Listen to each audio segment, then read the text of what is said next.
హఠాత్తుగా స్టార్డమ్ వచ్చేసరికి ఆమెకి అదృష్టం పట్టిందన్నారు. నిజానికి అది నిజం కాదు. లక్ అనేది ఎప్పుడో ఓసారి వచ్చిపోయే అతిథి. అది ప్రతిసారి వెన్నంటే ఉండదు.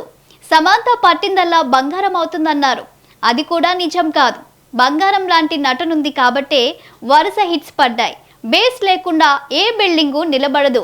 పర్ఫార్మెన్స్ లేకుండా ఏ హీరోయిన్ కెరీర్ బిల్డప్ కాదు. సినిమా హిట్టా ఫట్టా అన్నదాని మీద హీరోయిన్ కెరియర్ ఆధారపడదు. చక్కని రూపం, అందుకు తగ్గ నటన ఉంటే అవకాశాలు వెతుక్కుంటూ వస్తాయి. సమాంత విషయంలో అదే జరిగింది.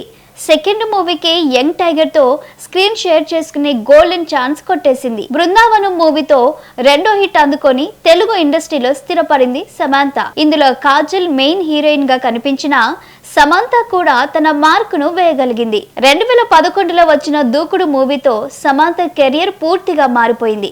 సూపర్ స్టార్ మహేష్ తో జోడీ కట్టింది. దూకుడు బ్లాక్ బస్టర్ గా నిలిచింది. ప్రశాంతి పాత్రలో సమాంత సూపర్ గా యాక్ట్ చేసింది. మహేష్ కు సరిజోడీ అనిపించుకోవటం మాటలు కాదు. ఎందుకంటే మహేష్ మిల్కీ బాయ్ కాబట్టి అలాంటి హీరో పక్కనే నటించి 100కు 100 మార్కులు కొట్టేసింది ఈ చెన్నై సుందరాంగి. దూకుడుతో సమాంత సత్తా ఏంటో అందరికీ అర్థమైంది. కాదల్ సినిమాలో హీరోయిన్ గా నటించమని మణిరత్నం దగ్గర నుంచి పిలుపొచ్చింది. శంకర్ ప్రతిష్టాత్మకంగా నిర్మించిన ఐ మూవీలో కూడా సమాంతే హీరోయిన్ గా కనిపించాలి. అయితే ఈ రెండు బిగ్ ఆఫర్స్ ను సమాంత వదులుకుంది. దూకుడు తర్వాత స్కిన్ డిసీజ్ తో బాధపడింది.